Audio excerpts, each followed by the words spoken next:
Olá pessoal, eu sou Cláudio de Almeida e esse é mais um vídeo do nosso canal Afriquia.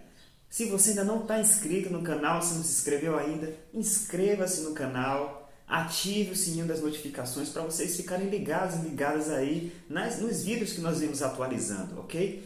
Hoje nós vamos conversar um pouquinho sobre 5 elementos que estão relacionados à experiência afro-brasileira da população negra, né? Na República. O que representou a República para a população negra? Né? Que tipo de consequências a proclamação da República e, evidentemente, a consolidação desse novo regime político trouxeram para a população negra? Né? Como é que nós podemos enxergar o advento da República sobre um olhar afro-referencial? Ok? Então vamos conversar um pouquinho sobre isso. O primeiro elemento que eu gostaria de conversar com vocês é que a República no Brasil, ela veio consolidar um conjunto de fenômenos e processos que já vinham de alguma maneira se decantando, se desenvolvendo no final do Império, tá certo? Que coisas seriam essas? Que processos seriam esses? O primeiro elemento que a gente precisa entender é a consolidação do capitalismo urbano, tá? Com a República, nós conseguimos, de alguma maneira, consolidar ou fixar, né, a palavra seria essa, o eixo, o epicentro da economia, dos processos econômicos e também dos processos políticos nas grandes cidades. Não quer dizer que isso tenha diminuído o poderio das oligarquias rurais, muito pelo contrário, contraditoriamente, né, foi contando com o poderio das oligarquias rurais que a República conseguiu, né, embora urbana, conseguiu se manter, conseguiu se consolidar como um projeto. Porém, essa dimensão de uma afirmação, de uma consolidação, de uma estabilidade do capitalismo urbano trouxe um conjunto de experiências, né, um pouco diferentes para a população negra. É importante que entendamos que já lá em 1891, quando a República foi proclamada, nós já tínhamos passado pela abolição formal da escravatura, vamos dizer assim, de abolição formal, porque processos abolicionistas já vinham acontecendo, né? Alguns formais, outros informais, rebeliões, fugas, etc. Mas em 1888 nós tivemos a abolição da escravatura e a chegada da população negra, não é exatamente uma chegada, mas a inserção da população negra, ainda que de uma forma marginal, ainda que de uma forma muito precária, nas novas dinâmicas das relações comerciais, da produção que estava mais centrada nas necessidades da urbanidade. Então, o que representou isso para a população negra? Foi a abertura, ok, de um caminho, de uma série de outras possibilidades de engajamento diante da sociedade mais ampla que a sociedade imperial não permitia, tá? E aí, que tipo de aberturas seriam essas, Cláudio? A primeira coisa seria a possibilidade da ocupação de postos de trabalho que até então estavam restritos à população não escravizada, né? Ou à população de imigrantes, ou os chamados brancos nacionais, e assim sucessivamente. Com a complexidade da economia urbana, houve também a abertura de alguns filões de trabalho, ainda que marginalizados, porque nós sabemos que a população negra, né, de uma maneira geral, acabou se alocando mais nos trabalhos considerados, né, nos subempregos, né, nos trabalhos de renda menor, de renda mais baixa, principalmente como ligados à domesticidade, a setores de serviços mais subalternizados, que era de alguma maneira resquício do período da escravidão. Mas ainda assim, a República pode ser reconhecida como um momento em que a população negra pôde ter acesso a alguns benefícios, veja que eu estou colocando entre parênteses, tá? Que estão ligados ao próprio processo de construção do regime republicano. Um outro elemento aí, o segundo elemento que eu quero conversar com vocês, é a construção de uma determinada subcidadania. Por que isso, Cláudio? Porque quando a República veio, a República no Brasil ela foi firmada sob a alçada de um regime que era absolutamente oligárquico e excludente.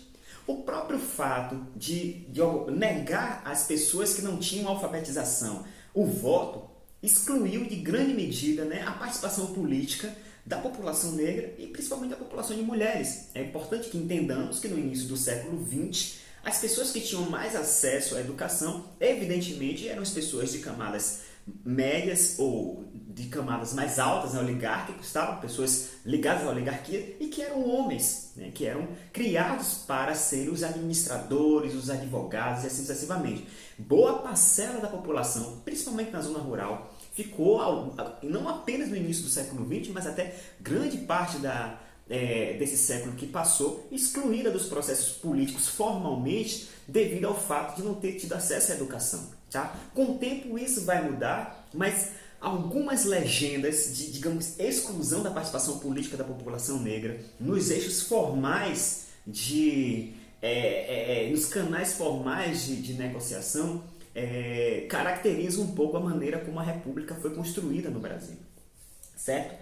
Porém, há uma outra questão, um terceiro elemento que é contraditório de uma maneira que equilibra, baliza essas dificuldades de engajamento, que com a República veio também a possibilidade de novas formas de organização social, de organização civil. E aí eu estou falando o quê? Da participação da população negra em movimentos civis de caráter revolucionário, alguns de caráter autoafirmativo. É um momento em que o Brasil está buscando a sua identidade nacional. Nós vamos conversar um pouquinho sobre isso daqui a pouco, é um dos outros elementos, tá? E a população negra se viu diante da possibilidade, veja, que ainda sob muita perseguição política, muita perseguição religiosa, se viu diante da possibilidade de criar, de se engajar em novas formas de organização societária, comunitária. Inclusive o dia da proclamação da República, que é o dia 15 de novembro, é também o dia que é considerado, se comemora o surgimento da religião umbandista, da religião da Umbanda. Veja, novas formas de associação foram abertas com o advento da República e algumas delas que, por mais que tenham tido necessidade de lutar pela sua consolidação, tiveram essa possibilidade aberta por estarmos num regime republicano. Então, o quarto elemento, que aí eu já vou trazer para vocês, que eu tinha anunciado agora, que é a construção da identidade nacional. Esse foi o momento em que o Brasil se viu diante da necessidade de falar para o mundo, de discutir para o mundo quem éramos nós. Que nação é essa? Nós havíamos passado por diferentes experiências, já tínhamos sido colônia, regência. Uma característica interessante do Brasil, se não for a única nação no planeta, é uma das poucas nações do planeta que nasceu como colônia e se tornou sede de um império. Isso é uma coisa muito interessante para o Brasil, uma característica muito interessante na história do Brasil. Tá? E que agora, diante da possibilidade, da necessidade de se criar elementos em comum para garantir que a sociedade pudesse florescer, diante de um modelo que já estava se consolidando na Europa, o Brasil teve que se perguntar quem somos nós, que Brasil é esse que nós estamos vivendo. E isso abriu portas, abriu brechas, abriu a possibilidade para que determinados elementos que eram mais característicos da experiência afro-brasileira pudessem ser considerados nacionais. As comidas típicas, a feijoada é uma comida típica do Brasil, oficialmente falando, já na época do governo de Getúlio Vargas foi consolidado. A capoeira como uma arte tipicamente brasileira, o samba, todas as variações musicais que são característicos da experiência afro-brasileira, e da experiência afrodiaspórica, principalmente no meio urbano, começaram a ser recuperados, valorizados. A palavra valorizar não tanto quanto forte, mas digamos assim, começaram a ser contabilizados como elementos constitutivos da nossa identidade nacional. E ainda hoje nós temos muito essa questão de tentar entender no Brasil quais são os limites que nos conduzem de uma identidade nacional, ser brasileiro, e uma identidade étnico-cultural, no caso ser negro, ser brasileiro, quais são as características da negritude que não se enquadram numa nacionalidade e vice-versa. Por que isso? Porque a República Brasileira ela já se criou, ela foi criada, ela foi construída dentro de uma tentativa, no seio de uma tentativa de se construir uma plataforma comum de experiências, onde as pessoas pudessem se sentir fazendo parte dessa totalidade. E as contribuições da experiência afro-brasileira foram muito importantes para isso.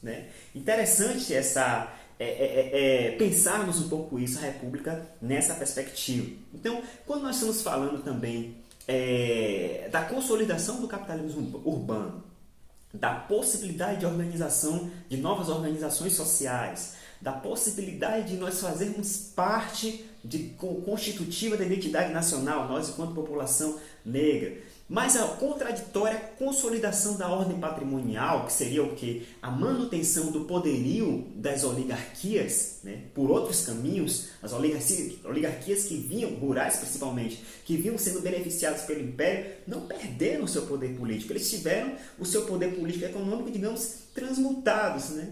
Isso que criou, a República trouxe, então, arrastou consigo para o Brasil, trouxe para a modernidade aspectos conflituosos e também aspectos de negociação que já estavam, de alguma maneira, caracterizados no antigo Império. Então, uma quinta característica que eu queria trazer para vocês seria a manutenção de um determinado padrão, de um eixo, digamos assim, de percepção, de um eixo de organização social que tem por base um polo de concentração de poder, né, econômico, de poder político, de poder ideológico, de poder simbólico, nas mãos de uma oligarquia, certo? Uma oligarquia rural, mas ao mesmo tempo a possibilidade de processos ou dinâmicas emancipatórias agora sendo ancoradas, agora sendo sustentadas por esse novo regime que é baseado no princípio da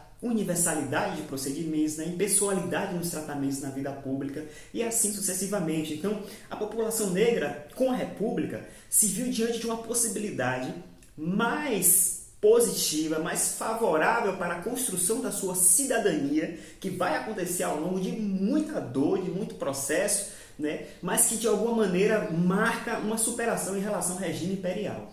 Então, gente, é isso aí, falando um pouquinho para vocês um pouco da República Brasileira aos olhos, né, de uma experiência da população negra. Espero que vocês tenham gostado do vídeo. Não se esqueçam de se inscrever no nosso canal, de ativar o sininho das notificações para vocês ficarem por dentro das nossas atualizações. Acompanhe a nossa discussão e aceito também sugestões de tema, caso vocês queiram que eu esclareça alguma coisa de vídeos que já foram trazidos para cá ou de dúvidas que vocês tenham aí sobre a nossa história. Tá bom, gente? Então, se gostaram do vídeo, já sabe o que fazer. Faz a mão de pilão, confia no negão, que a gente vai trazer muita coisa bacana aí para a gente discutir, ok? Valeu, galera!